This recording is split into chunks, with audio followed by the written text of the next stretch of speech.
This is the Sisterhood Society podcast, where three sisters talk life, food, fashion, kids, and everything in between. Become part of our sisterhood where everyone is welcome at our table. All right, you guys, welcome back to the Sisterhood Society podcast. This is our very first guest on the podcast, which is our second guest. We had Isaac. Oh, that's true. We had Whitney's husband. Outside of family, our first guest outside of family. Yes, this is Renee. And yes, if you want to say hi, we are going to jump in with Renee today and talk about health coaching, because all three of us actually worked with Renee at different points in the last 2 years. And she's been a huge lifesaver. Well, and our mom actually, and a lot of family members have worked with her. And I know a lot of you guys have as well. And so we wanted to kind of like share the life-giving experience that Renee gave to us and have you guys get to know her, because we've gotten a lot of questions from you guys as we've shared about Renee. We talk about you a lot in the podcast. I tune in. Do you? You're like, oh, there's my name again. Okay, so if you want to just tell us a little bit about yourself and like do a quick intro, and then basically what is health coaching and how did you get into it? Well, first of all, thank you for having me on. You guys, I always appreciate an opportunity to share what coaching is, what I do as a coach. Yeah. So I'm a retired registered nurse. I practiced mental health nursing here in my hometown, Bloomington Normal, Illinois. And I did that for about 32 years. And I was exposed during that time to more integrative types approaches to illness. Our youngest daughter was very sick at age 11 with several autoimmune disorders that really were very limiting for her. And I'm happy to say she's 25 years old today, happily married, and we've never used medication with her. She has reversed really all of her autoimmune disorders through diet and supplementation and healthy living and a healthy lifestyle. So that was my really first go at that. And that was really on the heels of working for a integrative psychiatrist for 1 year. She kind of filled in at our office and boy, my eyes were opened. So as I aged and I, was approaching middle age, I ended up with a lot of my own issues and visited and worked with a functional medicine doctor out of Ohio who, I don't know, can I say people's names? Yeah, of course. I really received great care from Dr. Canodia in Westerville, Ohio, traveled from Illinois. He was worth it. I spent a lot of money and he was totally worth it. But that got me thinking about, let me back up. So I retired from nursing in 2016, and January 2017, I opened up my practice, Your Food Fight, to help women with autoimmune disorders, because I had been helped with my own menopausal problems and with my, because of course, my daughter. So for the first, 4 years of that, I focused on autoimmune, but I help women with all sorts of things. I work, not just with things that are health, physical health, but I help them work through a lot of other things too, relationship things. And I do want to say right here, I am not a counselor. I'm not a therapist. Coaching is very, very different. I kind of laugh. I say one of the big differences in coaching is when my clients say, what do you think?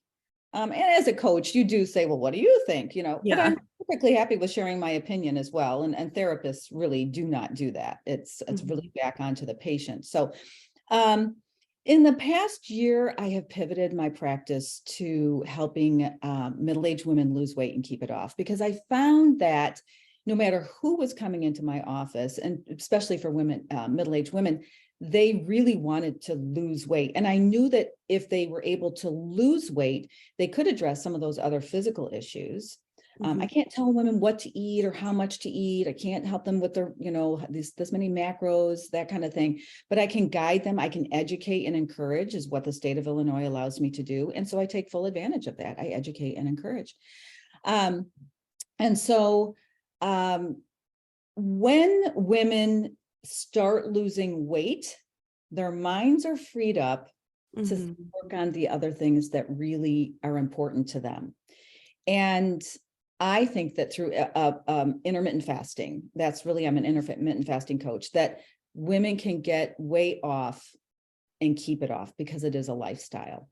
And they can eat some of the yummy foods that they really do enjoy eating and still lose weight. I think there is a learning curve, though. A lot of people think that intermittent fasting is, you can eat whichever you want in your window and you just lose weight magically. That's not true. We need to nourish our bodies. We always open our window of eating with nourishment. And so there's just other things that go along with intermittent fasting that is a process that I'll coach women through. It's Mhm. not kind of a one and done. This is what intermittent fasting is. Because while we're working on intermittent fasting, we're working on maybe a difficult child in the home, Right. a job that she hates, or wants to switch careers or whatever, because those things all bear down on women, as well as stress and sleep and exercise and all, all the things that bear down on us as women, as people. So, Right. mhm. Yeah, actually, we have a question about intermittent fasting here in a second, but we wanted to see kind of like as you get into coaching, and I guess we can speak to this too from chatting with you. What do you feel like are the three main roadblocks or like things that you combat the most when women are sharing with you before they really find freedom? Like, do you feel like there's like three main things, or it could be more than three, I guess, Mhm, of what's kind of blocking them to making the next step towards health? mhm. Well, those old mindset patterns, Right. women in particular are extremely critical of themselves. Yes. And I think overcoming some of those old habits uh, of self-limiting, I could never, that never works for me. That's Yeah. what I've tried that. It doesn't work for me. Mhm. Because we're always changing in our Right. bodies. I mean, you're not the same here that you were 5 years ago. So, and I think that sort of women who have a closed mind to trying new things is going to be one of the biggest obstacles. Sure. Hopefully, when people make the effort to meet with me, I offer that one free session.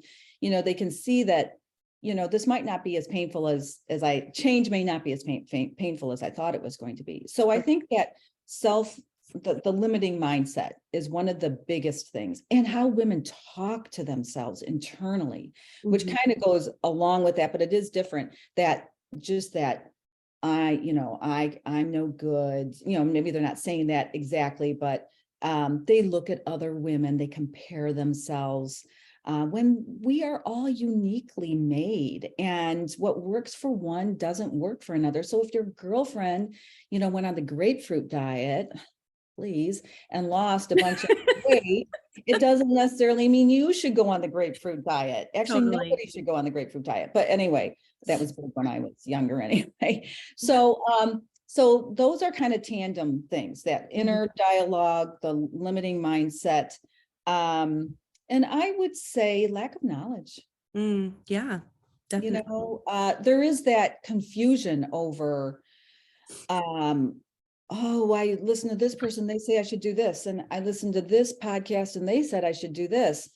And the truth of it is, nutrition is one science that is always right. And that is because what works for me won't necessarily work for you. So what Mm-hmm. is right for you is not necessarily right for your friend or your Yeah. cousin or your sister.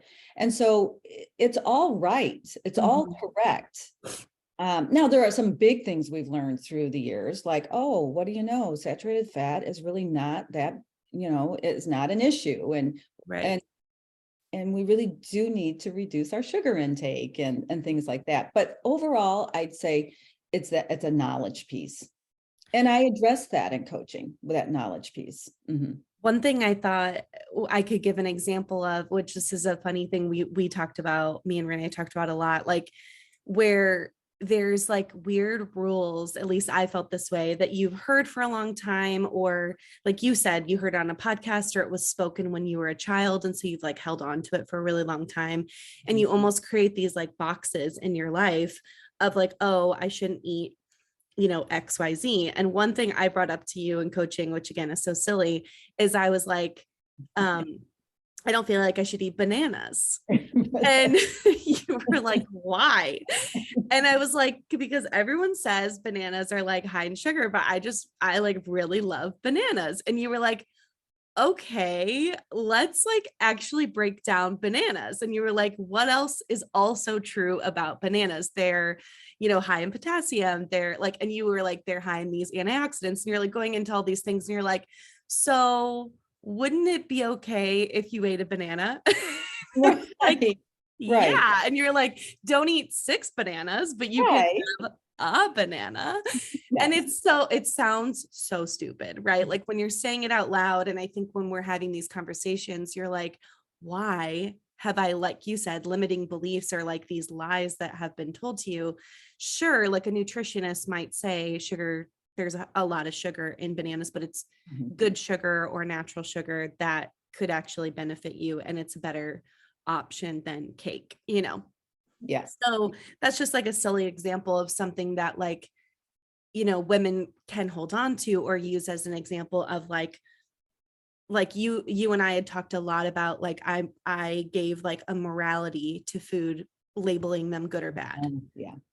And I think that's something a lot of women do, where they find, these like categories of like, this is good, this is bad, and that's also because we, especially millennials, grew up in diet culture for sure. Mhm. I don't know if we've gotten the worst of it, but we definitely had a lot of it. You know what I mean?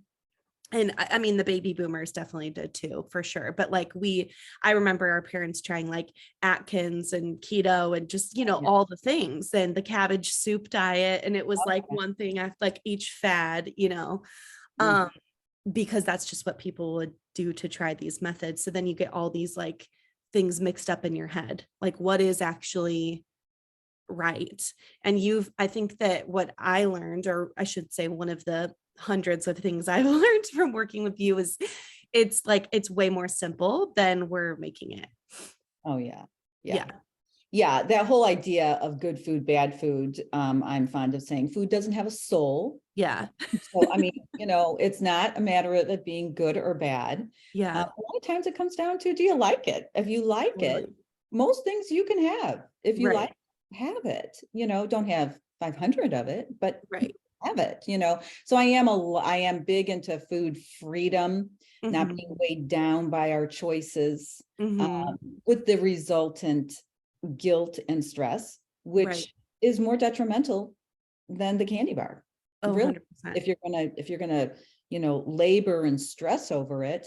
I wrote a little ebook. It's available on my website. It's called Eat the Dang Cheeseburger. I mean, do you eat cheeseburgers every day, all day long? No, but if you want a cheeseburger, eat a cheeseburger. Right.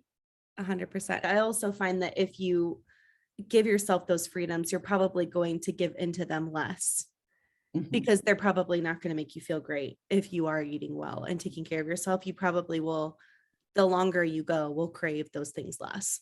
Yes, yes. And it's funny when I say eat the dang cheeseburger, um, I'm not actually picturing a McDonald's cheeseburger. Right. I'm picturing one I make at home. I heard Right. somebody say once, you can eat all the junk food you want as long as you make it yourself. Right. know? So, if you want that ooey gooey thing, make it yourself. Right. Chances are you may do that once and think that was so time intensive. I don't want to do that again. True. So there are some, I think there's, I call them more, guidelines or not rules for myself or for my clients, but it's figuring out what works for you and then living within those lines. Mhm. And everyone's different. Totally. Mhm. Wait, or Tara, do you have anything to add before I move on? Well, I was just going to say the thing that I loved about working with you is that it wasn't like I came in and you were like, okay, you have to do this, this, this, this, and this. Like it was very much an exploratory like conversation to figure out what was going to work best for me. And over the course of the year, that year and a half that we sat and Right. talked, Mhm. we tried out lots of things, Yeah. right? Like we tried multiple things to see, what would work best for my lifestyle, my body type, all of those kinds of things. And I really appreciated that because I don't do well. My sisters know I don't do well being like put in a box. Yeah. And so I don't like having someone tell me like, this is, you have to do it this way, because it makes me immediately want to revolt. And so that was, I felt like probably one of the biggest freedoms of like being able to coach with you is that I felt like it gave me um, a say in it rather Mhm. than someone just telling me like, this is how you have to have it done.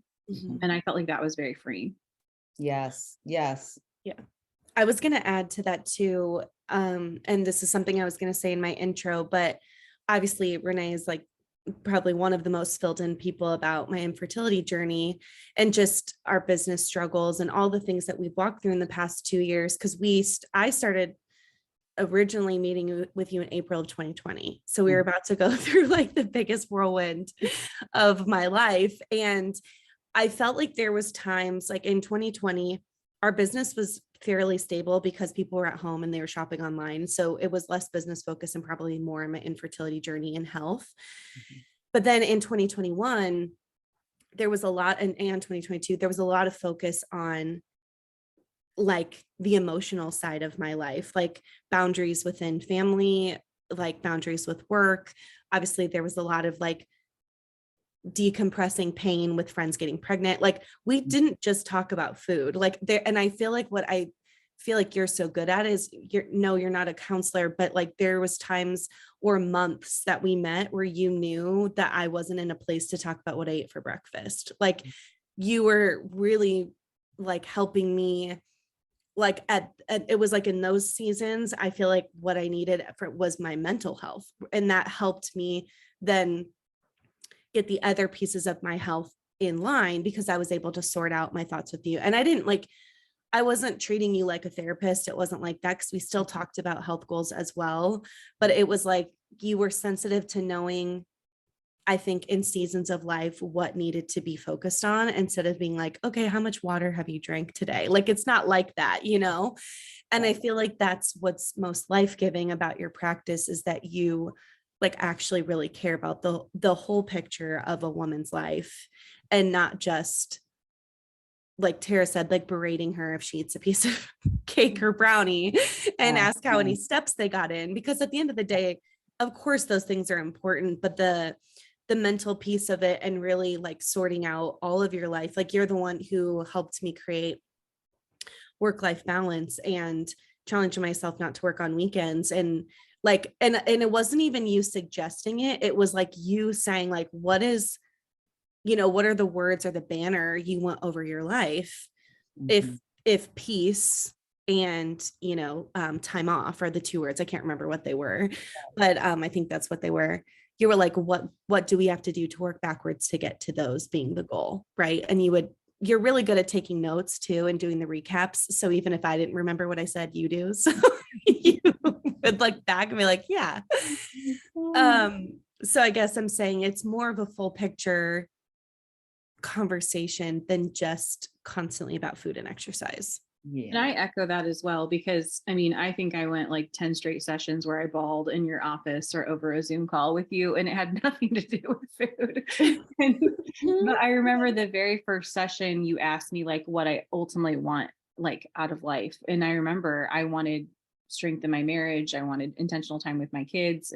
And that was the kind of stuff that was bringing up a lot of emotion for me that I didn't feel like I had a balance in at that time. And you help, like Kate said, you're not a therapist, but I felt like you stepped in the place of that for me in a lot of ways because you helped me walk through those pieces emotionally in my life, in addition to all the health coaching we were talking about, because so much of my health journey was tied so tightly to those emotional things. Because since I wasn't emotionally happy, with my weight and my appearance and all of those things, where I was at, it was stealing joy from my marriage. It was stealing joy from my kids. It's all so tightly wound together And that phrase of like, if mama ain't happy, nobody's happy is so dang true in some aspects of life, because you really are the hub of your home, right? Like everything kind of just revolves around you. And I felt like you helped me unravel so much of that. Like there was, I mean, Kate's correct that you probably know more of the inner workings of our family and business and lives more than, you know, the pretty much anyone in our lives currently, because you got it from 4 different aspects. At 4 sides. I'm not saying, because you know I'm totally confidential, so you guys Yeah. can say that. I know you are, and I appreciate that as well. But Yeah. but I echo what Kate said, is that I do feel like it was, when you said it's like really about the mental, the spiritual, the physical, all of that. You mean it, and I felt it in every conversation that we had. And so we always touched on health, but so much of it was like all of those pieces in every conversation that we had. Which is health. It really Yeah. is.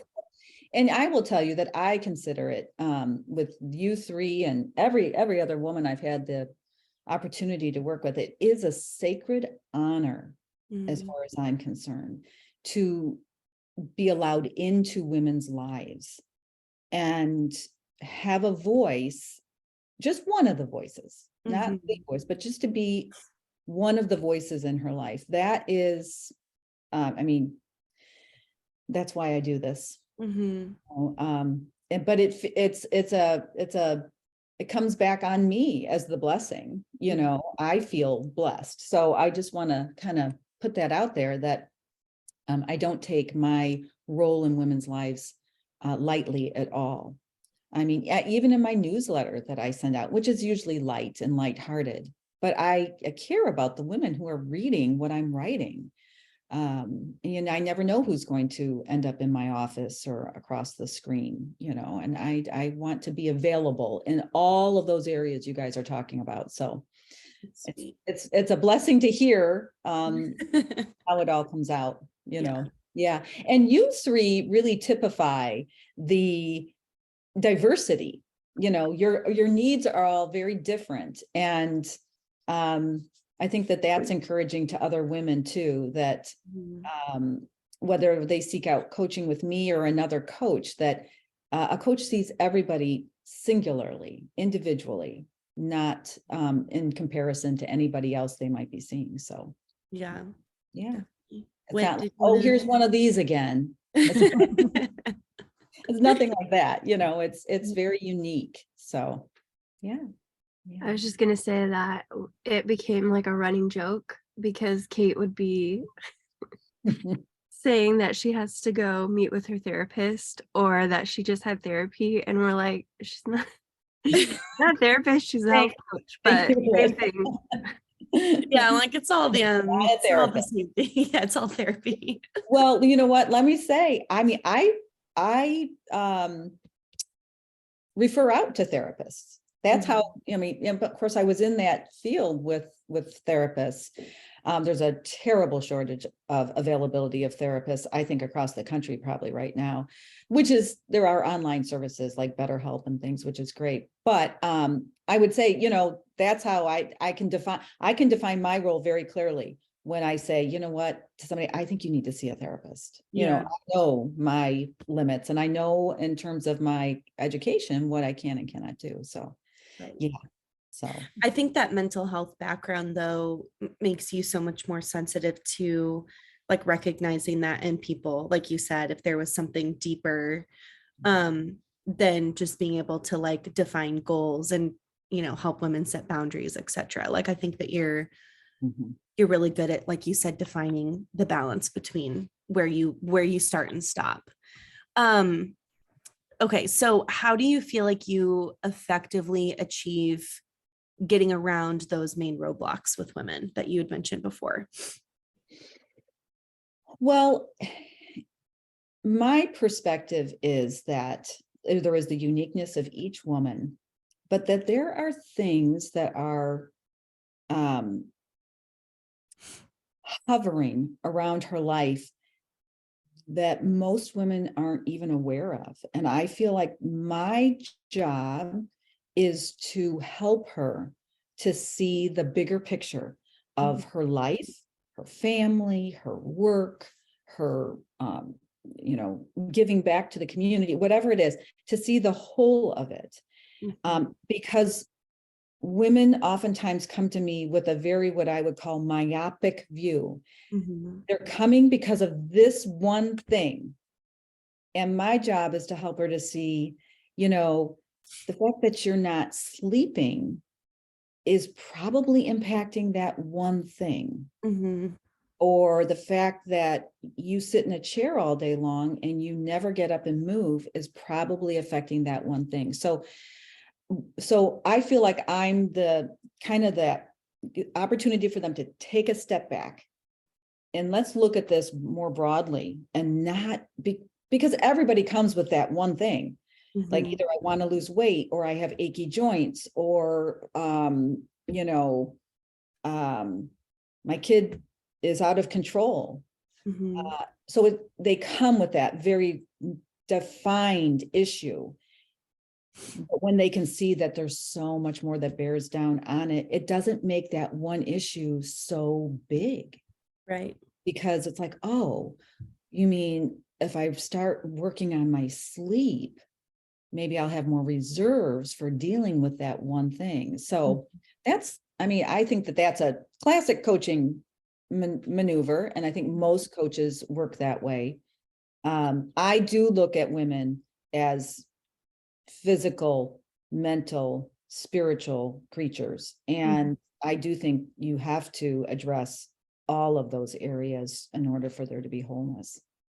And I do think, like you said, almost answering or making us answer the question ourselves is a big thing that you do, because there was a couple zingers every time I talked to you where you would make a comment and it wasn't even necessarily a suggestion. You were almost like connecting dots of things I already said, but it would be something I would hold on to for sure. But like I said, it was like you were making everything feel less overwhelming and more simple by just breaking it down to like you always used to say, like, what is true or what else is true about this.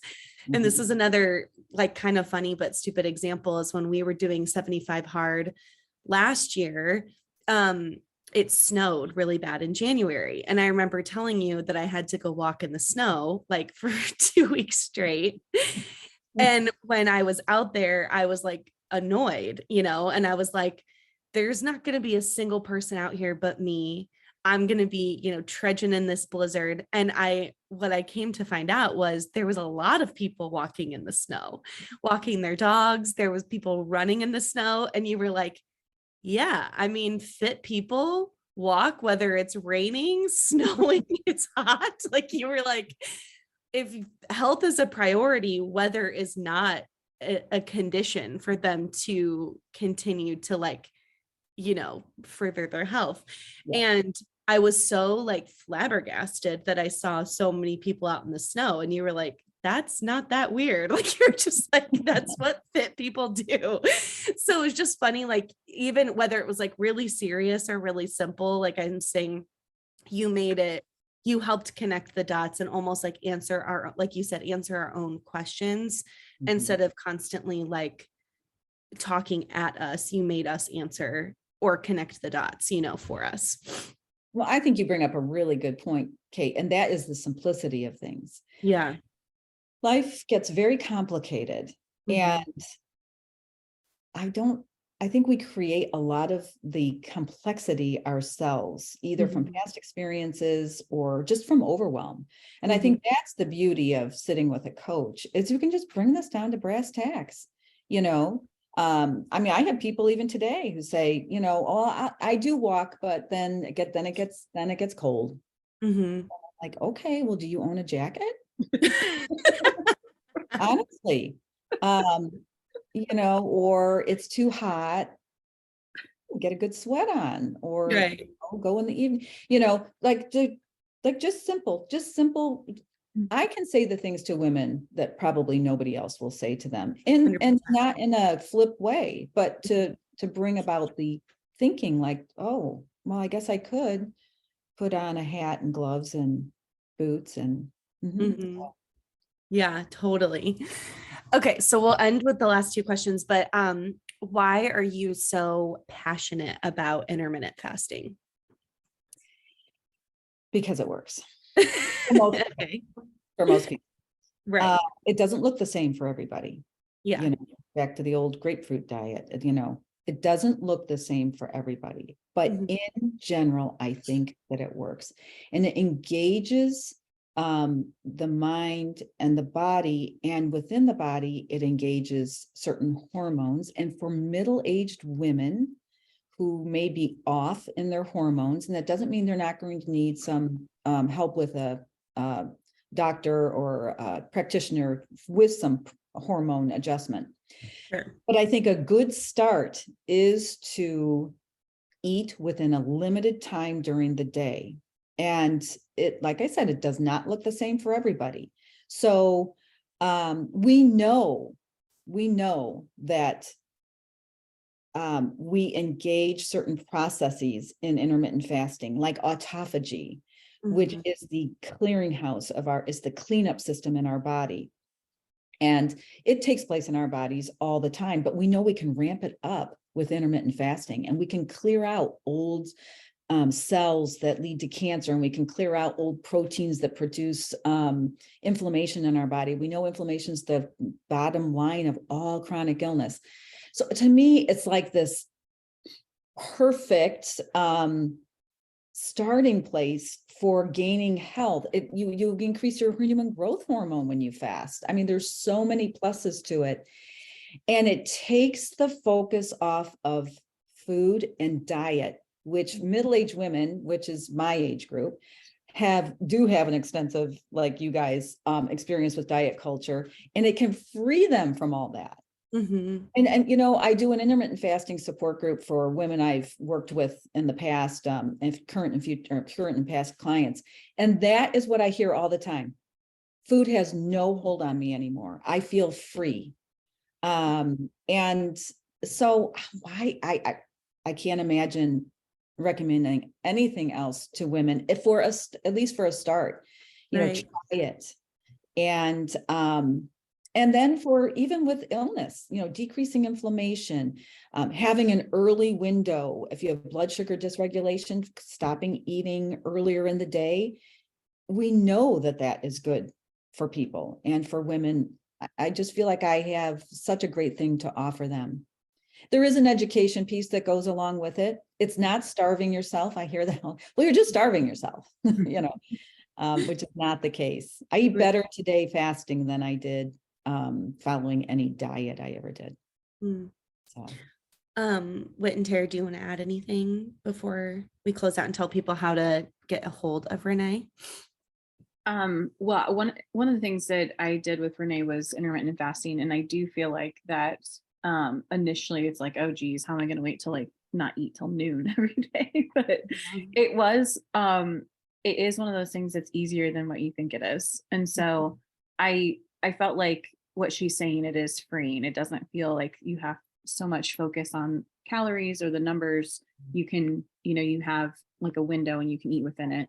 Not that you're going to go like fill that whole time with McDonald's and, you know, Starbucks, but it does give you some leeway, you know, as far as doing that. So I did find that there was freedom in that as well. And so, yeah. And I just would like women to at least consider it. You know, currently my window, I try to be done eating about 3:00 in the afternoon. Yeah. And you know, and then I don't have to think about it. Mm-hmm. I don't have to think about it. And I do eat less food. So, you know, if you're looking to save a few bucks, you know, there's just a lot of payoff for it. High energy. Oh my gosh, the energy is amazing when you hit a certain point in fasting where you have such increased energy. There's appetite correction where you really aren't hungry anymore. And so, yeah, your food becomes your fuel and you totally enjoy it. Yeah. So, but some would say it's not for everybody. I say everybody should try it at least once and see what you think. Right. Mm-hmm. Love that. Whit, anything else? No, I think covered it. Okay, so if anyone would like to contact you, where can they find you? Because you're not on social media, which I find very endearing because you are basically all word of mouth at this point, right? And obviously you have a website, but Yeah, yeah. I was just working with my oldest daughter on some things yesterday, and they are a graphic design company. So, and I think I lament to my kids all the time, I don't want to be on social media. And they always say, Mom, you don't have to be on social media. So I really don't. I think it would very much stress me out. And I'm super, super curious about people. And so I think I would spend a lot of time just creeping around. true. And that's just not good for you, you know. Yeah. I have my website is the name of my business, Your Food Fight. So it's yourfoodfight.com. And I can be reached at Renee, RENEE, at Your Food Fight, and fight is FIGHT.com. I have a couple of things going on right now. Next week, I'll be doing my first workshop, intermittent fasting workshop for middle-aged women. And that will run Tuesday, Wednesday, Thursday next week. And people can just email me and let me know that they're coming. And I'm offering, I had a discount, a $20 discount on it till the 30th, but I'm extending it so that more women can come. It's just $79. It's for 3 days, an hour a day. It's just such a great opportunity to really learn. And then I do one-on-one coaching with women, which is a 4 to 5 month coaching experience where we do the things that you guys have been talking about and kind of uncover things that have been maybe covered up for a while that need to come out into the light, and women and experience victory in their lives. So trying to think. So that's it. Yes, I do. Oh, I have a newsletter. You can sign up for my newsletter on my website. And when you do that, you'll get the free copy of Eat the Dang Cheeseburger. And so that's just a little primer on what I call the rhythm of eating for intermittent fasting. So, yeah. And we can speak to so many, I mean, I know you can't confirm this, but we've had so many friends, close friends and family members that have worked with you and customers that have come to you now, and nothing but rave reviews of people just saying how much freedom they found from the conversations. And just, I think the best way to explain it and sum it up is you help women that feel stuck get unstuck, essentially, which is really a beautiful thing, that you care enough about them, and like you said, the full picture to dive into all of that with them and give them freedom in all areas of their life. So well, and I can tell you, I mean, this doesn't happen with every client I work for, but I said something to my son. I said, oh, I can't do that. I'm walking with a former client in the morning, and he's like, Mom, your clients shouldn't be your friends. Well, you know what? Women are just that way, you know? So I have kept in touch with a lot of my clients. I do scripture reading in the morning with so many of my former clients. So I consider they're just added to my life, you know? And some don't want to have anything to do with me when they're done, and that's fine, you know, but I welcome everyone. And I hope that there are women listening that are struggling or just can't get past a certain point in life, in weight and health, that they would at least take me up. I offer a free first assessment session. It doesn't cost anything. So take me up on it. Yeah. Well, and I think it's important to mention too that you don't have to be local to Wilmington Normal to work. Oh, with yes. you can do it over Zoom or FaceTime. And even when we were local, there was times that you and I just did it through FaceTime too, on schedules and things. So, so I think that's important to mention, so that if you are in California or, you know, Nebraska, you can still work with them. Absolutely. Absolutely. I do love my little office. I just wrote a newsletter on my office last month, but so I do love going there, and I love seeing women there, but I see women all over the country. Definitely.